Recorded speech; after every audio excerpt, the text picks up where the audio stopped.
Yesus, aku menyembahmu. Tanganku ku angkat padamu, masuk dalam hadiratmu. Rasakan kasih-Mu, ku jadi milik-Mu. Yesus, aku menyembah-Mu. Hosana, Hosana, aku memuji-Mu. Haleluya, haleluya, aku menyembah-Mu. Bapak-bapak saja katakan bersama malaikat di surga, kita menyembah Dia.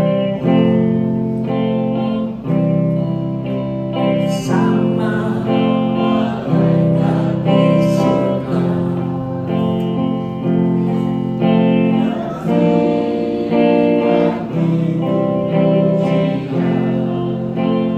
amin.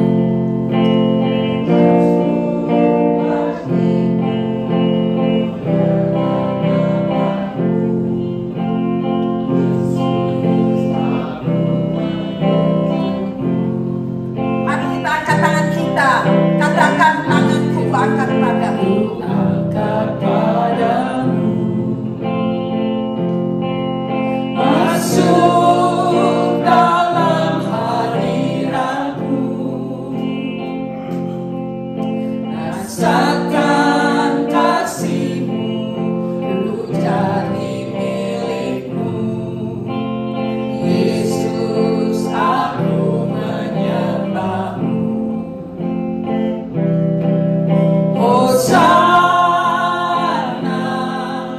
Hosana, aku memuji-Mu. Haleluya, haleluya,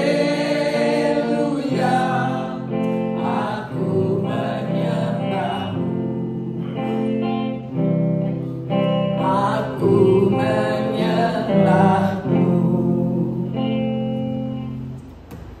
Bapa, saat ini kami sujud tertunduk di bawah kaki-Mu. Kami mengucap syukur untuk penyertaan dan pemeliharaan Tuhan serta pertolongan Tuhan setiap saat di sepanjang hari ini. Kami telah rasakan. Kami bersyukur jika kami boleh berada di tempat ini. Kesempatan yang Tuhan berikan untuk kami menyembah Engkau, memuliakan nama-Mu, bahkan duduk diam di bawah kaki-Mu untuk mendengarkan kebenaran firman yang menjadi penuntun bagi hidup kami. Terima kasih Tuhan, saat ini kami ingin memuliakan nama-Mu. Di dalam nama Yesus kami memohon, doa kami. Amin.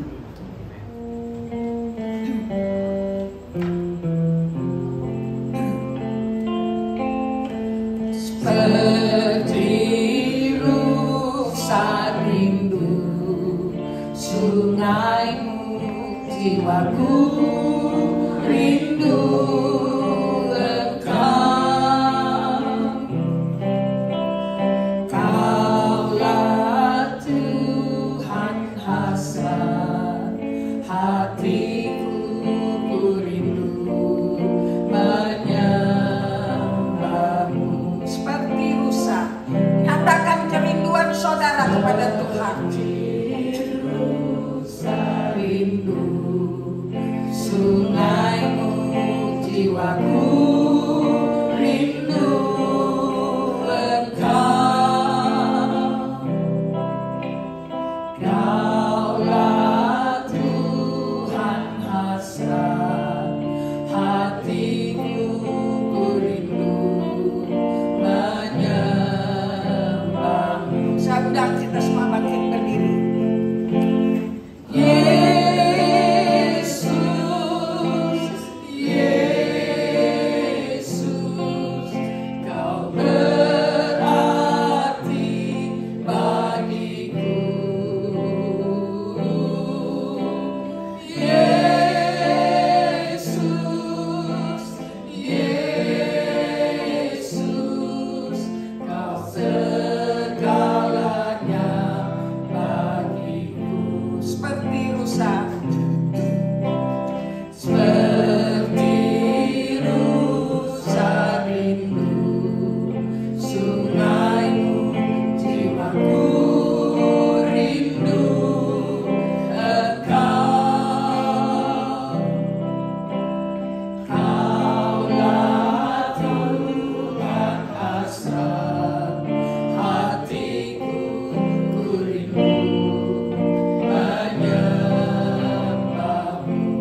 Mari kita bersatu di dalam doa.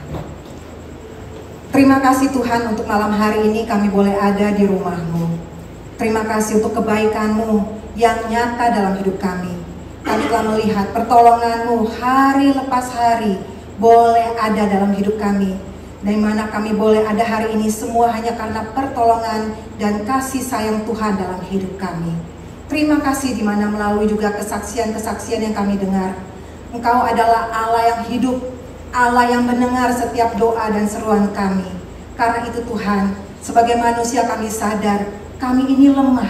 Kami membutuhkan Allah yang sanggup melakukan yang tidak dapat dilakukan oleh manusia. Karena itu kami serahkan hidup kami hanya ke dalam tangan pimpinan kasih Tuhan. Karena Engkaulah pemilik hidup kami. Dan malam ini Tuhan, kami mau lagi duduk diam di hadapan-Mu. Kami mau lagi diajar akan kebenaran-Mu, sehingga hidup kami sebagai orang percaya di muka bumi ini tidak mudah diombang-ambingkan, dan kami tetap teguh karena kami mengerti dan tahu jelas akan arti kekristenan yang sebenarnya. Karena itu Tuhan berkati setiap kami yang mau belajar, dan berkati hamba-Mu ini yang akan membawakan. Biarlah Roh Kudus yang menerangi hati dan pikiran kami, sehingga kami dimampukan untuk mengerti akan kedalaman firman-Mu.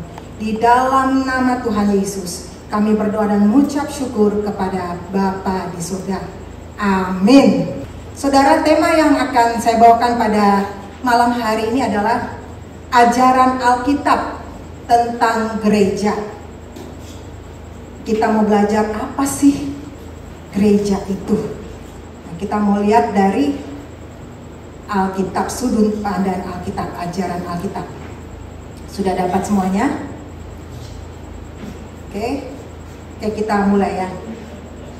Saudara, kata gereja berasal dari kata igreja, yaitu dari bahasa Portugis, yang berakar dari kata Yunani, yaitu eklesia.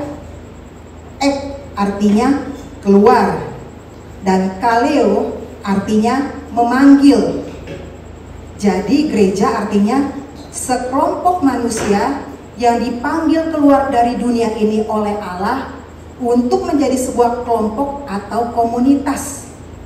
Dan komunitas ini adalah mereka yang telah diselamatkan oleh darah Yesus Kristus yang mati di atas kayu salib. Dalam Alkitab diterjemahkan juga dengan kata jemaat. Kelompok ini diartikan dalam Alkitab jemaat atau umat. Sebab itu gereja bukanlah sebuah gedung, bukan sebuah lokasi atau tempat, juga bukan sebuah organisasi sosial biasa atau komunitas seperti pada umumnya, tetapi adalah sebuah komunitas manusia yang sudah diselamatkan oleh Yesus Kristus tanpa diskriminasi usia, suku bangsa, ras, posisi, status, jenis kelamin, atau latar belakang lainnya. Oke, sekarang pertama kita masuk gereja universal atau AM. Saudara, gereja universal artinya komunitas orang percaya yang diselamatkan Kristus dari segala abad dan tempat. Tadi tanpa diskriminasi apapun. Dan gereja ini disebut juga dengan gereja yang tak kelihatan atau tubuh Kristus yang satu. Anggota gereja AM, saudara, atau universal ini termasuk adalah orang-orang yang masih hidup di bumi ini, dan juga orang-orang yang sudah meninggal, yang menantikan tubuh yang baru. Jadi tidak dibatasi oleh waktu dan tempat. Jadi gereja yang AM atau universal adalah orang-orang yang percaya pada Yesus, baik yang masih hidup maupun yang sudah meninggal, yang nantinya kita akan mendapatkan tubuh yang baru. Jadi gereja yang AM tidak dibatasi oleh waktu dan tempat. Dan setiap orang percaya kepada Kristus telah dibaptis oleh Roh Kudus masuk ke dalam gereja universal atau tubuh Kristus. Ini berarti, saudara, semua orang percaya pasti telah dibaptis oleh Roh Kudus pada saat lahir baru atau bertobat. Jadi waktu kita lahir baru atau bertobat, kita langsung dibaptis oleh Roh Kudus. Sebab itu, setiap orang percaya menjadi bagian atau anggota dari tubuh Kristus. Kita baca ya 1 Korintus 12 ayat yang ke-13 dan ayat yang ke-27. Sebab dalam satu roh kita semua, baik orang Yahudi maupun orang Yunani, baik budak maupun orang merdeka, telah dibaptis menjadi satu tubuh, dan kita semua diberi minum dari satu roh. Ayat yang ke-27, kamu semua adalah tubuh Kristus, dan kamu masing-masing adalah anggotanya. Maksudnya apa saudara dari kedua ayat ini adalah maksudnya semua keseragaman disatukan di dalam satu roh. Dimana artinya kesatuan rohani itu jauh lebih penting daripada perbedaan status sosial atau rasial. Sehingga membuat semua perbedaan yang disebabkan oleh keragaman sosial dan kultural tidak menjadi penting lagi.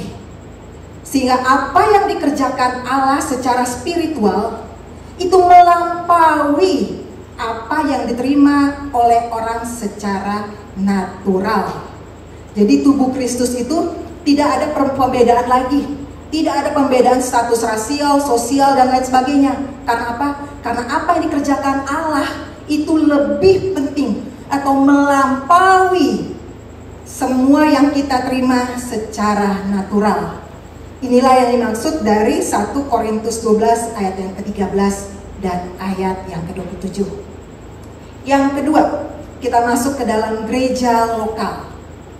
Saudara, gereja lokal adalah komunitas orang percaya atau jemaat pada lokasi secara spesifik atau spesifik tertentu secara geografis. Misalnya jemaat atau gereja di Korintus, jemaat atau gereja di Filipi, jemaat atau gereja di Los Angeles, jemaat atau gereja di Jakarta dan lain sebagainya. Dan untuk menjadi anggota gereja lokal, seorang harus percaya kepada Kristus, menerima baptisan dari Roh Kudus yang dilambangkan melalui baptisan air dalam nama Bapa, Anak, dan Roh Kudus. Kita lihat Matius 18 ayat yang ke-19 sampai ayat yang ke-20. Karena itu, pergilah, jadikanlah semua bangsa muridku, dan baptislah mereka dalam nama Bapa dan Anak dan Roh Kudus. Dan ajarlah mereka melakukan segala sesuatu yang telah kuperintahkan kepadamu. Dan ketahuilah, aku menyertai kamu senantiasa sampai kepada akhir zaman. Saudara, maksudnya apa saudara? Maksudnya adalah misi dan panggilan gereja adalah memberitakan Injil. Artinya bahwa gereja yang hidup adalah gereja yang melaksanakan tugas panggilannya sebagai pemberita Injil. Apabila gereja tidak melaksanakan pekabaran Injil, maka gereja tersebut bukan gereja yang hidup dan bukan gereja yang benar. Gereja seperti itu hanyalah sebagai perkumpulan sosial yang tidak berdasarkan Injil Kristus. Berarti saudara, gereja memiliki panggilan untuk memberitakan Injil, memberitakan Kristus yang mati di atas kayu salib, sehingga orang yang berdosa yang belum mengenal Yesus Kristus percaya dan memperoleh keselamatan. Lalu apa maksudnya dengan kalau tadi kembali di gereja lokal? Lokal di sini adalah sesuai dengan lokasinya.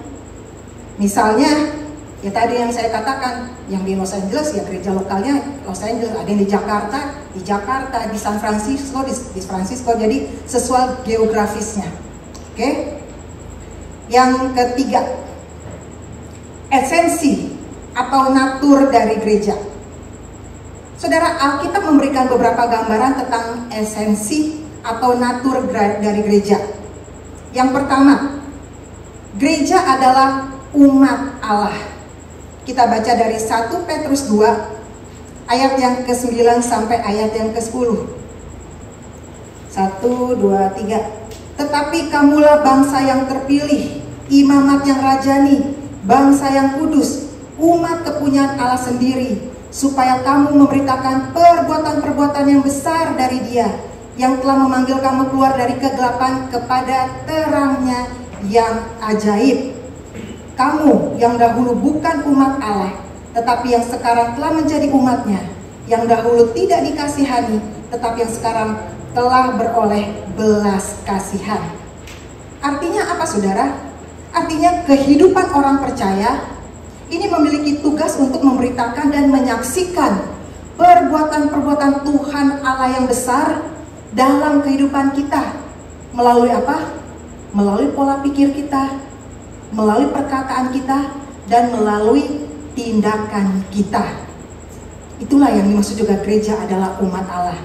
Atau dalam kata lain, umat Allah berarti umat pilihan Allah, pengembara yang hidup dalam dunia yang sementara ini, umat yang menerima janji Allah untuk mendapatkan warisan kekal, umat yang dikuduskan oleh darah Kristus, dan umat yang menjadi saksi Allah untuk menceritakan karyanya kepada dunia ini.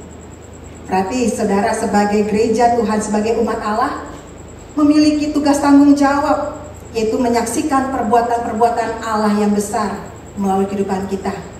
Hati-hati dengan perkataan dan tindakan kita, karena kita menyaksikan perbuatan-perbuatan Allah dalam hidup kita.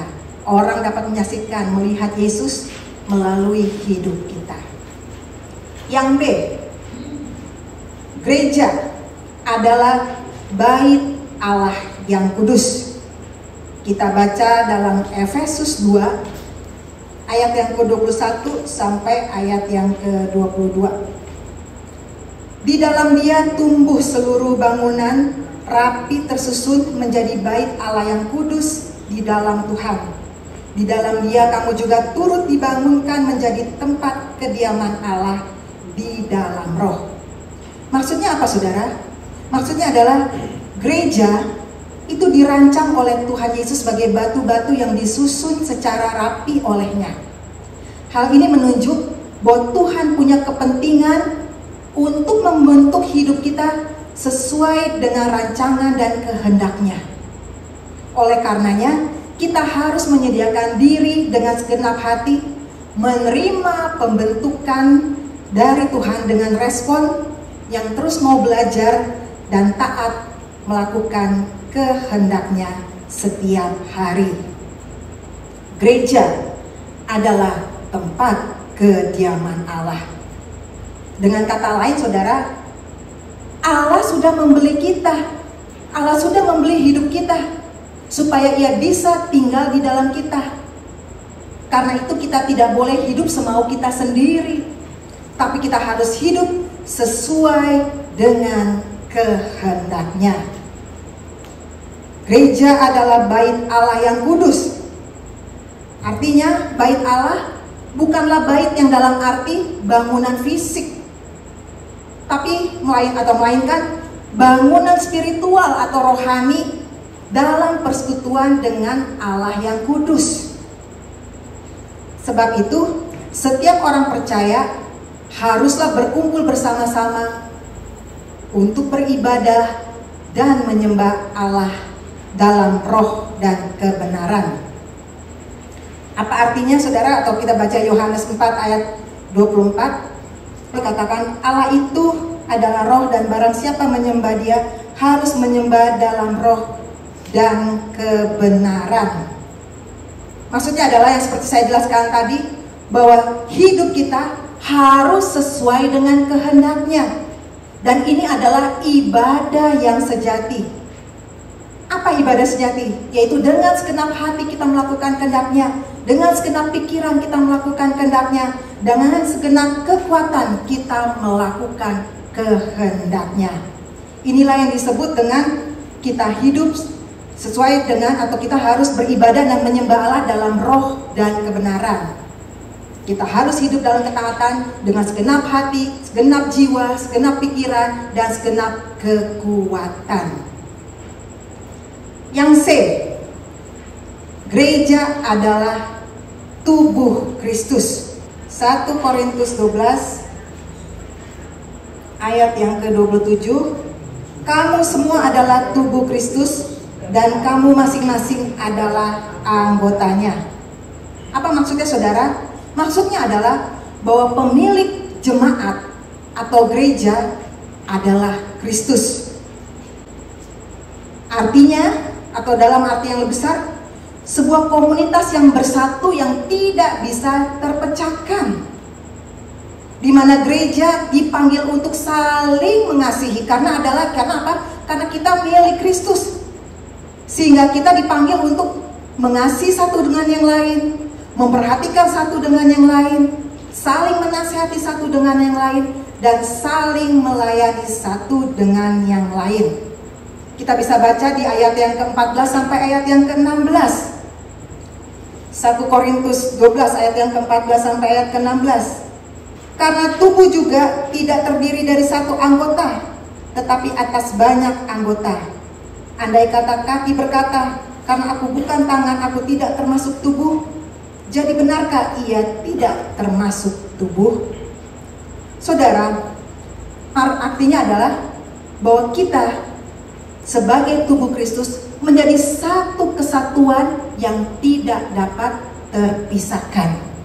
Karena itu kita tidak dapat mengatakan saya nggak membutuhkan engkau. Seperti bagian tubuh kita nggak bisa bilang kita nggak membutuhkan tangan, kita nggak membutuhkan kaki.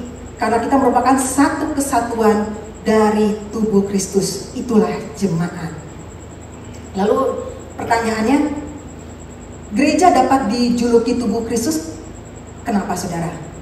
Ada beberapa yang saya dapatkan.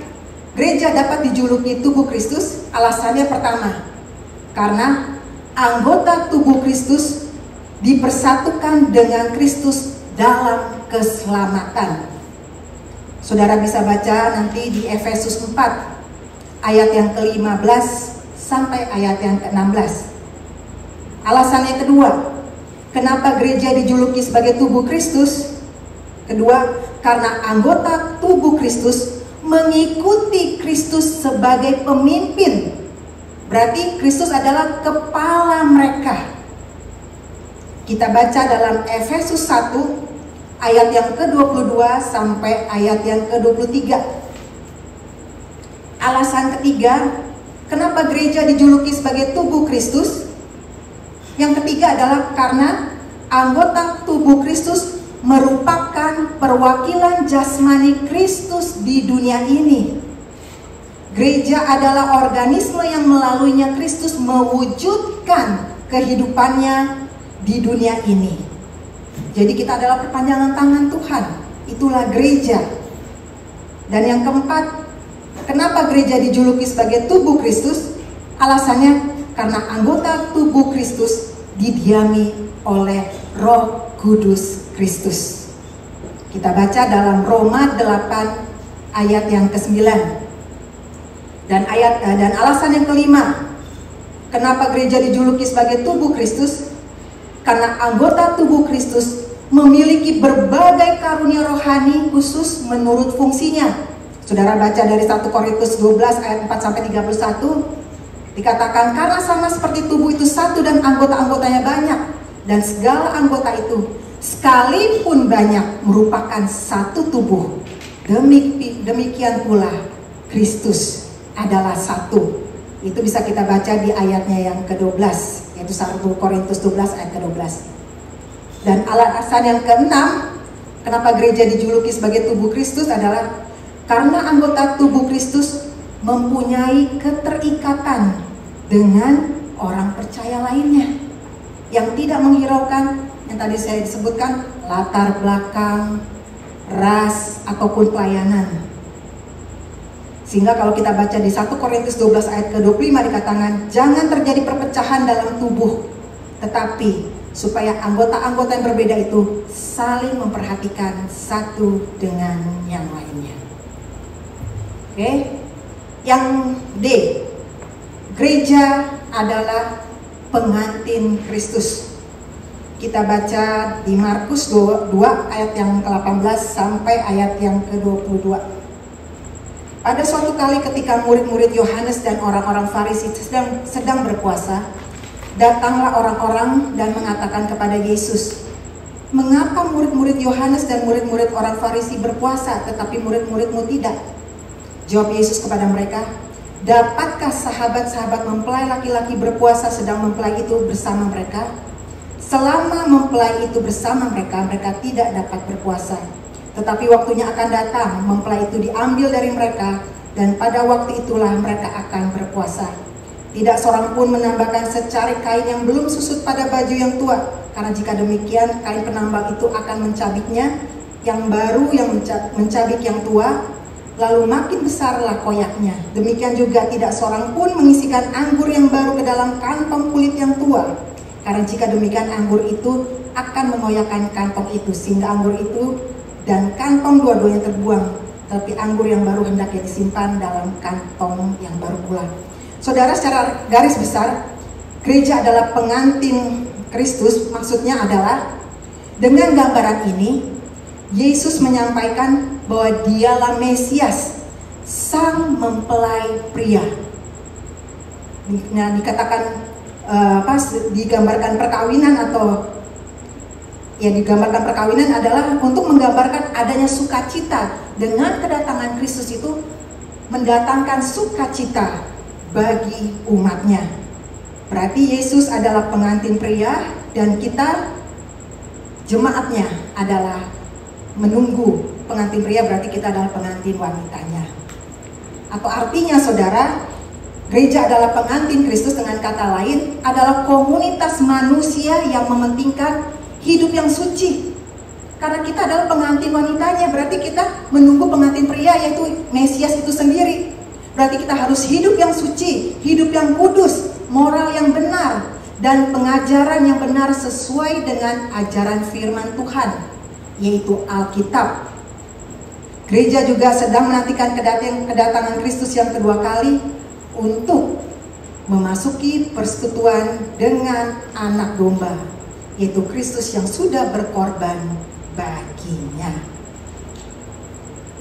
Oke, yang gereja adalah persekutuan dengan Roh Kudus. Kita baca 1 Korintus 6 ayat yang ke-9, 19 sampai 20. "Atau tidak tahukah kamu bahwa tubuhmu adalah bait Roh Kudus yang diam di dalam kamu, Roh Kudus yang kamu peroleh dari Allah, dan bahwa kamu bukan milik kamu sendiri, sebab kamu telah dibeli dan harganya telah lunas dibayar. Karena itu muliakan Allah dengan tubuhmu." Artinya apa saudara? Artinya adalah diri kita bukan milik kita lagi. Karena kita sudah ditebus, sudah dibayar lunas oleh Allah, sehingga kita menjadi milik Tuhan. Karena itu, marilah kita menjaga tubuh kita agar Allah berkenan berdiam di dalamnya. Gereja adalah persekutuan dengan Roh Kudus. Berarti setiap orang percaya memiliki Roh Kudus di dalam dirinya. Sebab itu, gereja adalah sekelompok manusia memiliki persekutuan dengan Roh Kudus.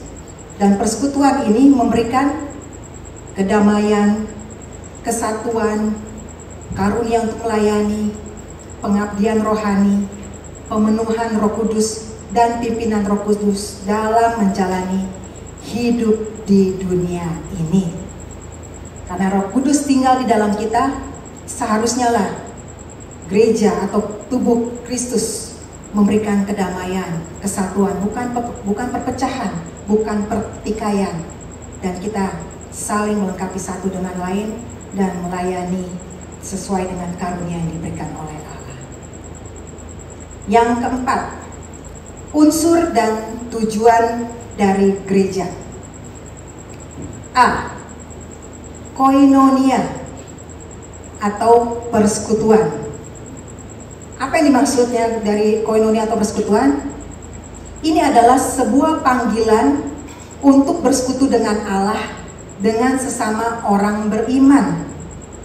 Dan dalam persekutuan ini termasuk tanggung jawab untuk memelihara kesatuan, bertumbuh dalam iman dan pengetahuan, dan kedewasaan dalam Kristus, dan hidup yang disiplin sesuai dengan ajaran Alkitab. Kita baca di Efesus 4 ayat 13 sampai 16. Sampai kita semua telah mencapai kesatuan iman dan pengetahuan yang benar tentang anak Allah, kedewasaan penuh dan tingkat pertumbuhan yang sesuai dengan kepenuhan Kristus.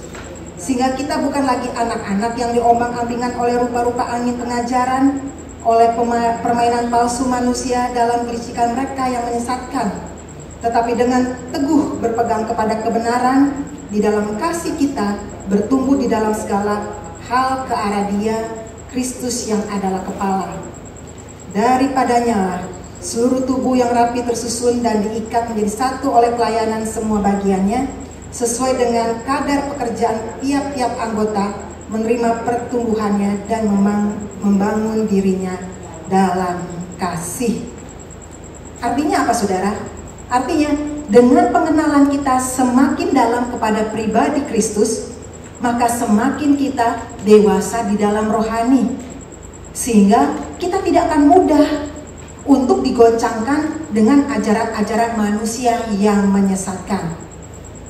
Dan dalam ayat ini, saudara, persekutuan itu mencakup apa saja? Dalam persekutuan mencakup iman, pengetahuan tentang Kristus, kasih dan kebenaran, dan karunia-karunia dan pelayanan bagi kerajaan Allah. Saudara, ada seekor belalang, dia melompat melintasi sebuah ladang dengan mudahnya. Namun ketika ia ada seekor belalang, dia melompati ladang. Dia sangat susah. Waktu dia mau melompat itu, dia sekuat tenaga dia baru bisa melompati sebuah ladang.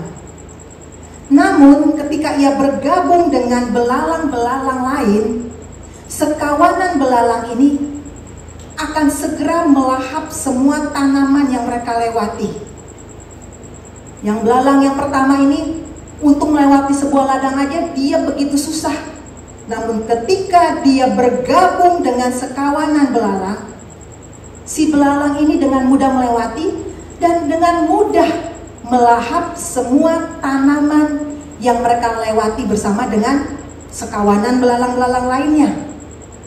Di mana ini menunjukkan apa, saudara? Belalang yang bersatu menunjukkan kekuatan kerjasama demi kepentingan bersama. Apa yang tidak dapat mereka lakukan sendiri, itu dapat dilakukan atau diselesaikan bersama-sama. Dan dari cerita ini kita dapat memetik pelajaran bahwa sebagai pengikut Kristus, ketika kita bekerja, kita berdoa bersama-sama, kita akan memberikan atau membuat kemajuan yang lebih besar bagi Kristus daripada jika kita melakukannya dengan usaha sendiri. Dan pada saat orang-orang Kristen bersatu untuk melayani Tuhan, mereka dapat menjadi kekuatan yang luar biasa bagi Allah di dalam memenuhi kehendaknya bagi gereja. Itulah persekutuan, dimana kalau kita sendiri, kita tidak bisa memberikan suatu hasil yang luar biasa. Tapi waktu orang Kristen bersatu, bergabung, itu akan menghasilkan suatu hal yang luar biasa, kekuatan yang luar biasa bagi siapa? Bagi Allah, untuk memenuhi kehendaknya. Itulah gereja. Karena itu, saudara, marilah sebagai gereja kita membangun persekutuan yang saling mengasihi, yang saling memaafkan, yang saling menghormati, dan yang saling melayani, dan bertumbuh semakin dewasa di dalam Kristus. Yang kedua, unsur yang kedua adalah marturia atau kesaksian atau proklamasi.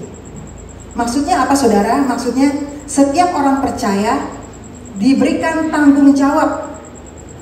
Ini adalah karunia universal untuk menceritakan atau memproklamirkan tentang kasih Allah melalui Yesus Kristus. maka dunia bisa mengenal Kristus sebagai satu-satunya juru selamat dan Tuhan yang sejati. Kita bisa baca dalam Kisah Para Rasul 1 ayat ke-8, atau tadi yang kita baca Matius 28 ayat 19 sampai 20, atau Markus 16 ayat 15 sampai 16.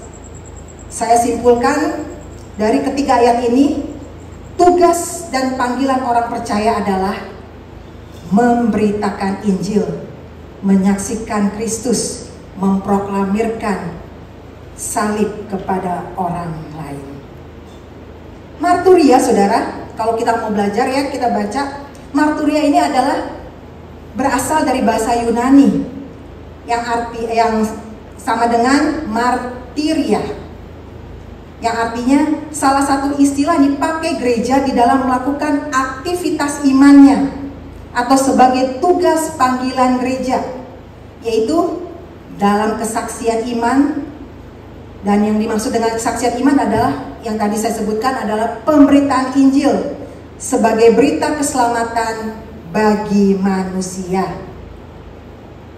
Dan pemberitaan Injil di sini atau pemberitaan firman di sini itu termasuk ibadah secara internal, yaitu ibadah hari Minggu, juga pembinaan jemaat agar jemaat menjadi dewasa seperti yang sekarang kita lakukan, yaitu PRT, di mana di dalam PRT itu ada Bible Study, maupun juga ada pekabaran Injil secara eksternal, yang artinya pemberitaan Injil bagi mereka yang belum mengenal Kristus, yang disebut juga dengan pelayanan misi.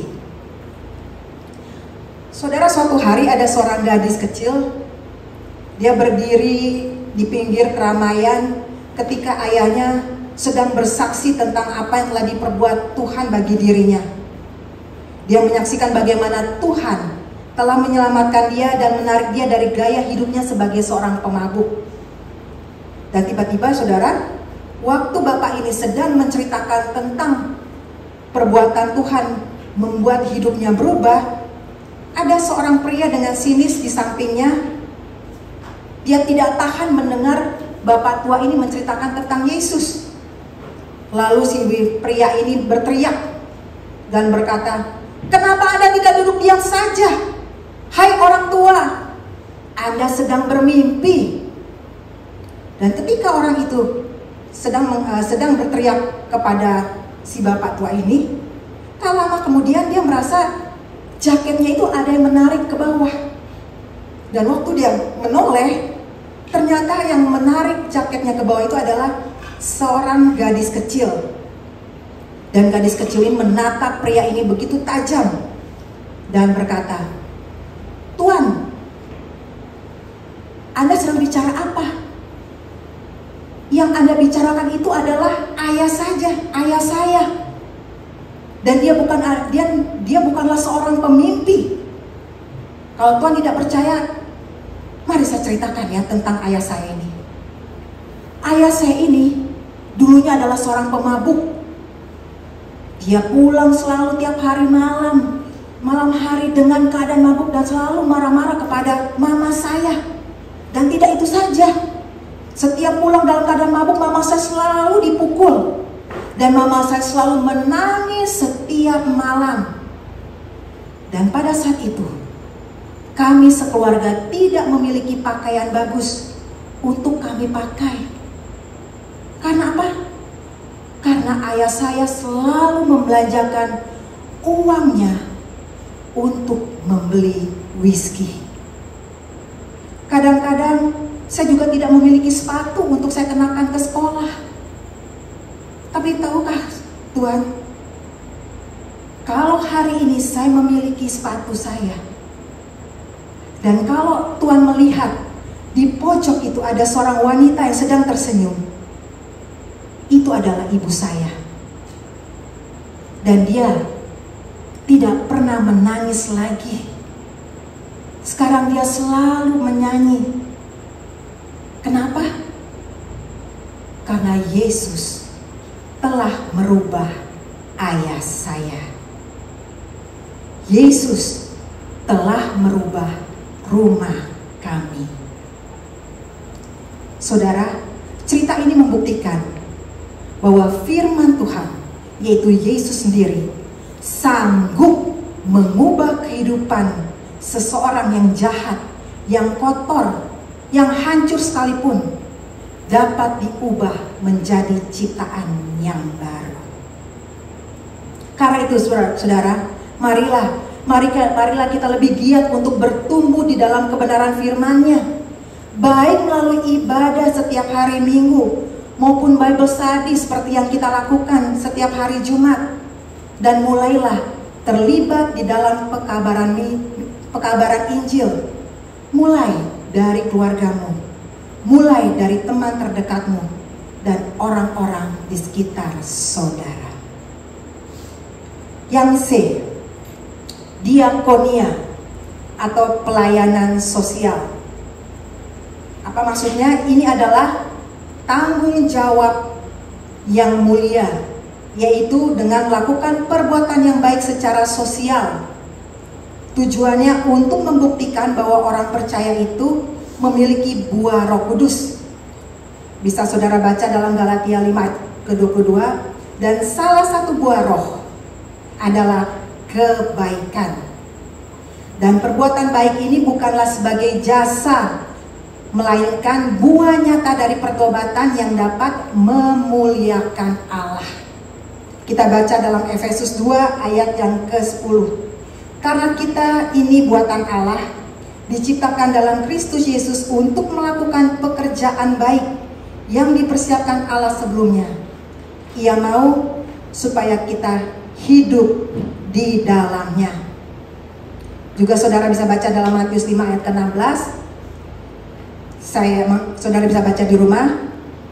Maksudnya apa saudara? Arti dari kedua ayat ini adalah identitas dan perilaku kita ditentukan oleh siapa yang memiliki kita, di mana kita adalah milik Allah, dan sebagai milik Allah kita harus melakukan perbuatan yang baik, di mana kita berbuat baik karena kita sudah diselamatkan, bukan supaya kita diselamatkan.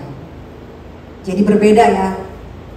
Buah dari keselamatan adalah perbuatan baik, tapi jangan diubah kita melakukan kebaikan untuk diselamatkan, bukan. Tapi itu adalah buah dari keselamatan yang kita peroleh.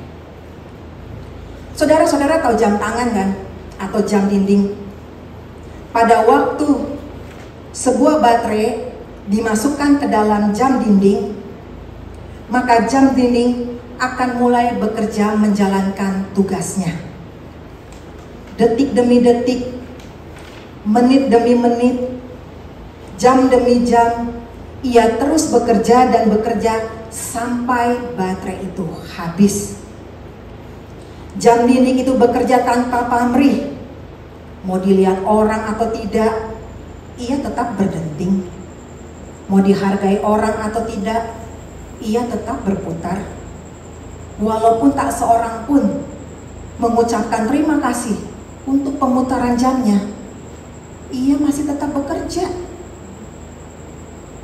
Saudara, melalui cerita ini kita dapat memetik sebuah pelajaran. Ketika Tuhan menciptakan manusia, Ia juga memberikan baterai dalam nafas kehidupan. Dengan maksud apa?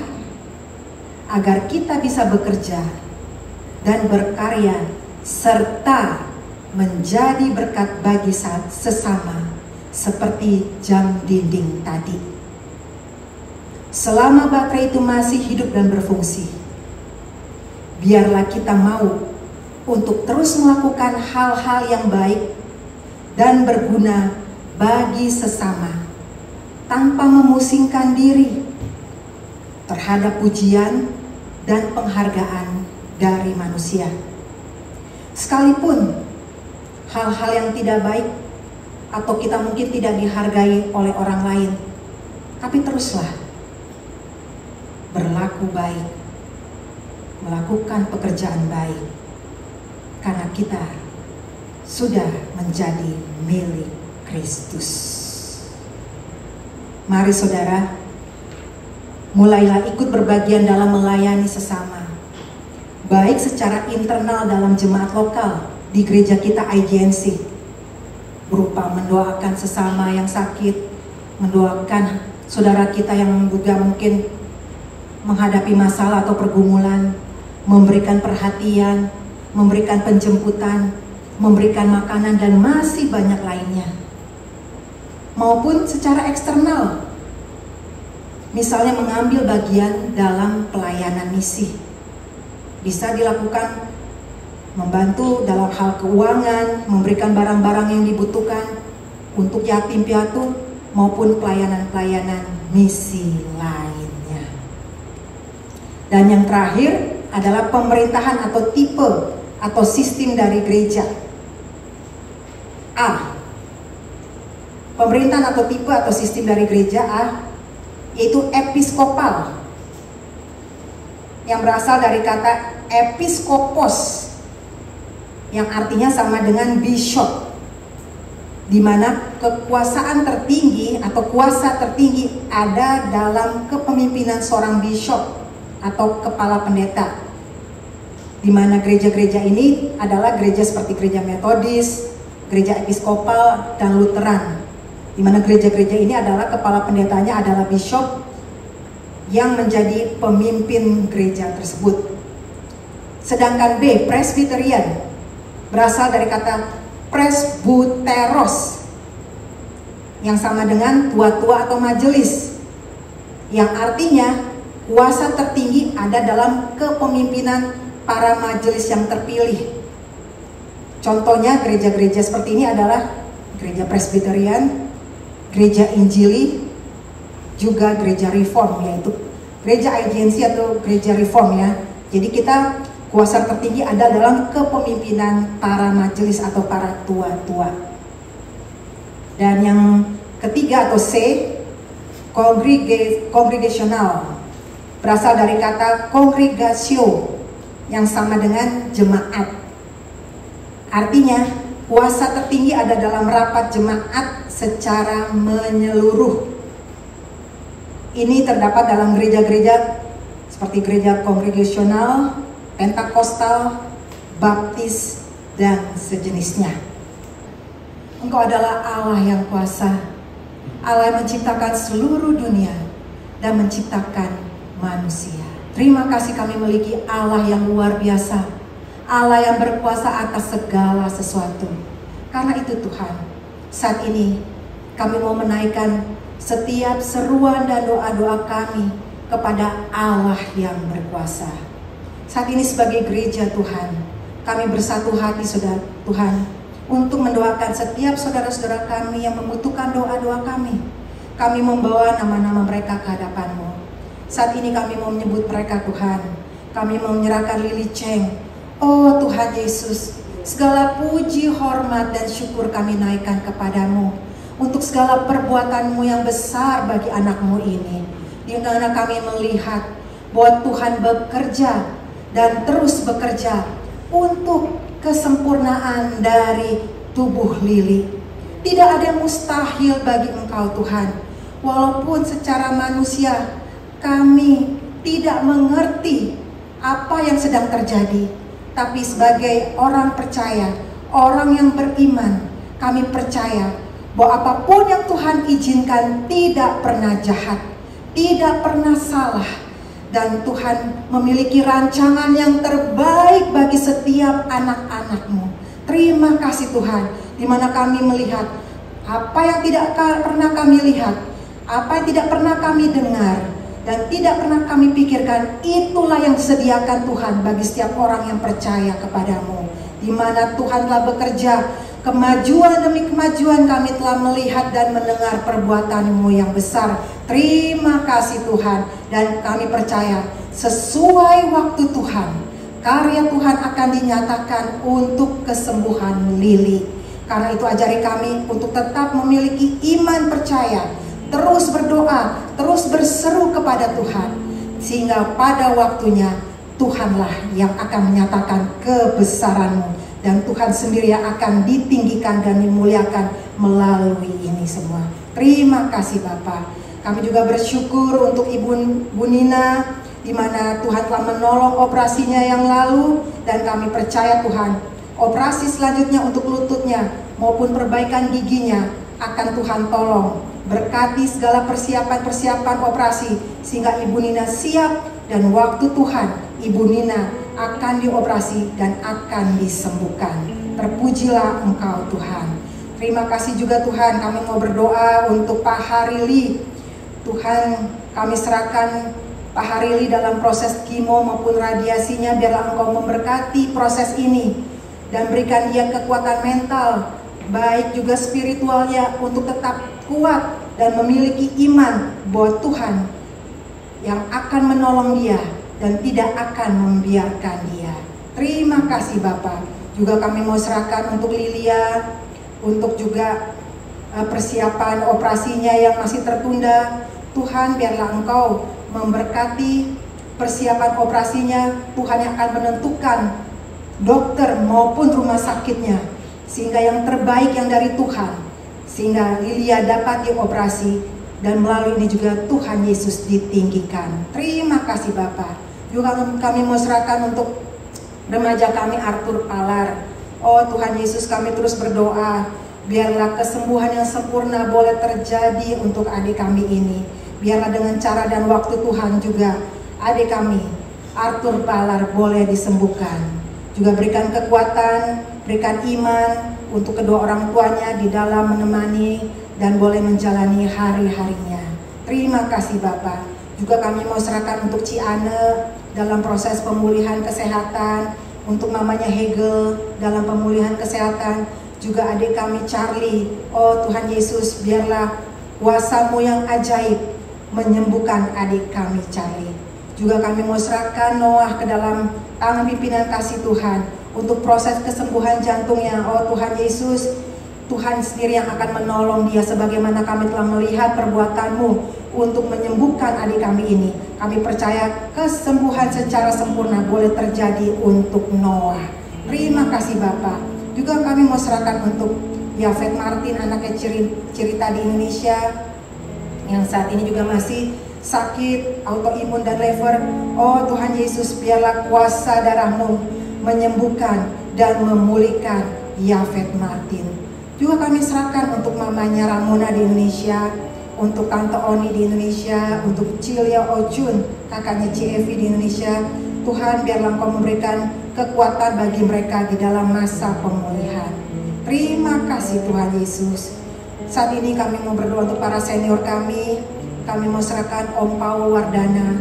Tuhan, berkati dia, berikan dia kesehatan, berikan dia kekuatan, berikan dia tetap semangat di dalam mengkoordinir evergreen yang Tuhan percayakan kepadanya. Juga untuk Tante Lena, Tuhan berikan dia kekuatan dan semangat baru setiap harinya. Biarlah dia merasakan anugerah Tuhan baru hari lepas hari. Terima kasih Tuhan. Juga kami mau serahkan untuk seluruh senior kami, Tante Isya, Tante Ita, Tante Aiwati, Tante Sumi, Tante Nelly, Ciren, Cirosetin, Cieti, Om Budi Pualamsyah, Pak Indra, semuanya Tuhan. Baik mereka yang dalam proses pemulihan, Tuhan menolong dan memberkati sehingga mereka boleh kembali sehat. Berikan mereka tetap sukacita di dalam menjalani hari-hari mereka, bahwa Tuhan Yesus adalah sahabat sejati yang terus menemani mereka. Juga kami bersyukur untuk Pak Humphrey dan Ibu Sylvie. Terima kasih Tuhan untuk senior-senior kami ini. Melalui mereka lah kami diberikan teladan untuk semakin setia melayani Tuhan, untuk semakin setia mengasihi Tuhan. Berkati kedua senior kami ini Tuhan, Pak Humphrey dan Ibu Sylvie. Berikan mereka kekuatan, ekstra kesehatan, dan biarlah mereka semakin lagi setia melayani Tuhan.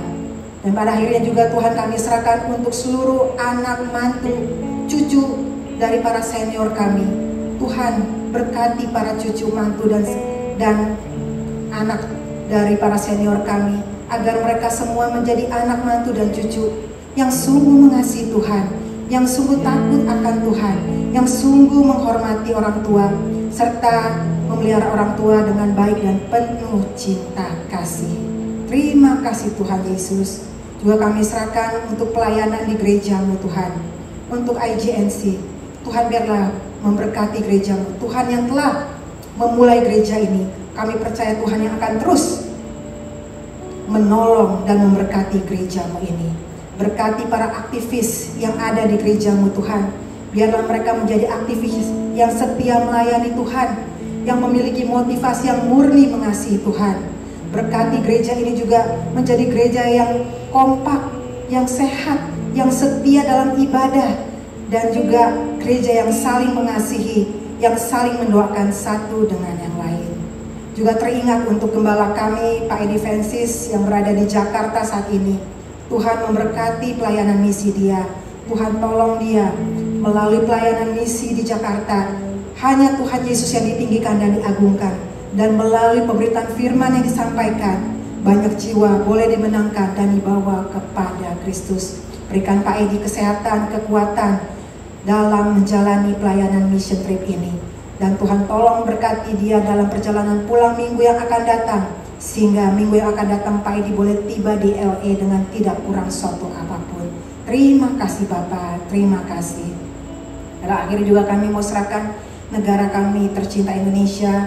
Biarlah Tuhan sendiri memberkati dalam proses pengalihan pemerintahan, juga masa depan Indonesia. Kami rindu Indonesia memiliki masa depan yang lebih sejahtera untuk rakyat Indonesia Tuhan. Berkati para pemerintah di negara Indonesia dari yang tertinggi sampai yang terendah. Berikan mereka hati yang bijaksana, yang jujur, dan diberikan hati yang memiliki hikmat di dalam menjalani tugas dan tanggung jawab yang Tuhan percayakan, sehingga mereka sungguh-sungguh memikirkan kesejahteraan bagi rakyat Indonesia. Terima kasih Tuhan. Juga kami serahkan untuk Amerika. Tuhan tolong negara ini semakin jauh daripada-Mu.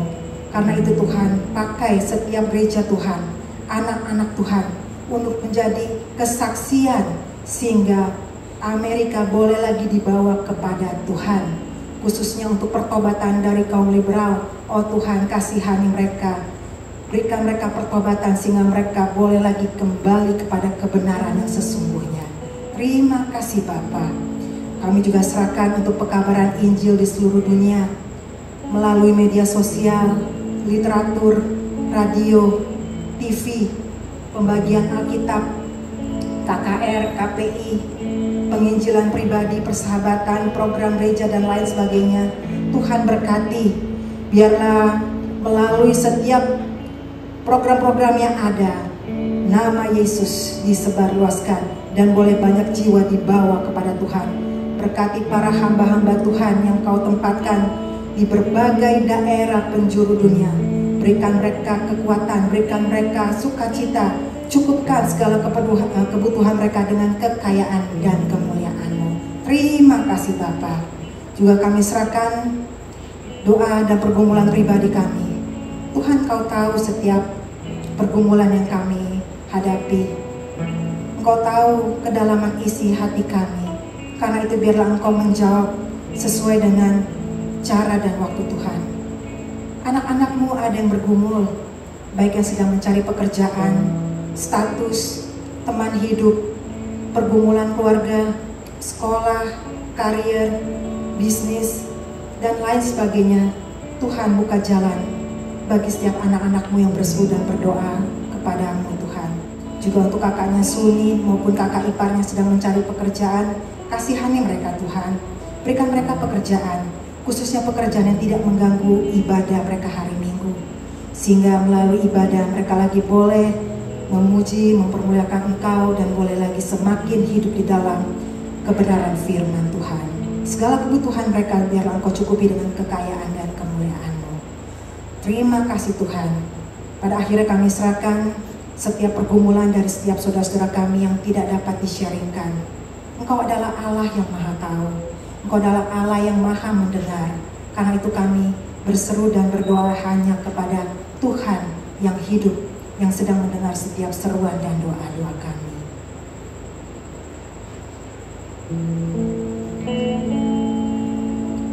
Terima kasih Tuhan. Kami percaya Engkau hadir di tempat ini, dan Engkau akan menjawab setiap doa-doa kami dengan cara dan waktu Tuhan. Berikan kami iman bahwa waktu dan cara Tuhanlah yang terbaik bagi kami. Terpujilah Engkau Bapa. Kami serahkan seluruh hidup kami hanya ke dalam tangan pimpinan kasih Tuhan. Terima kasih untuk hadiran-Mu Tuhan. Dan terima kasih Engkau mendengar setiap seruan kami. Terima kasih, kami percaya Engkau menjawab doa-doa kami. Mari saudara, kita naikkan pujian. Yesus, Yesus, dengar doaku.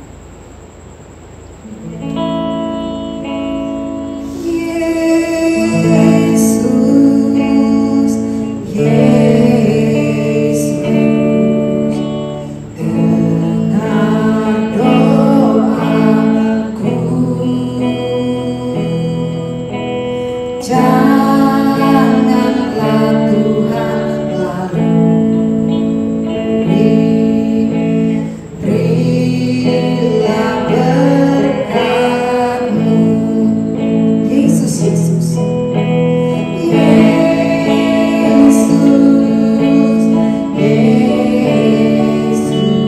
Yesus, dengar doaku.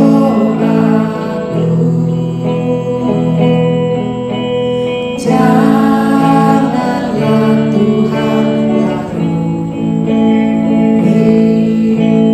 berilah berkat-Mu. Di dalam nama Tuhan Yesus, setiap yang percaya berkata, amin. Amin. Saudara, 2 hari lagi kita tetap ada ibadah di tempat ini, jam 11 dan jam 6. Mari saudara beribadah, memuji dan menyembah Tuhan, dan belajar kebenaran firman Tuhan. Mari bertumbuh di dalam kebenarannya. Tuhan Yesus memberkati.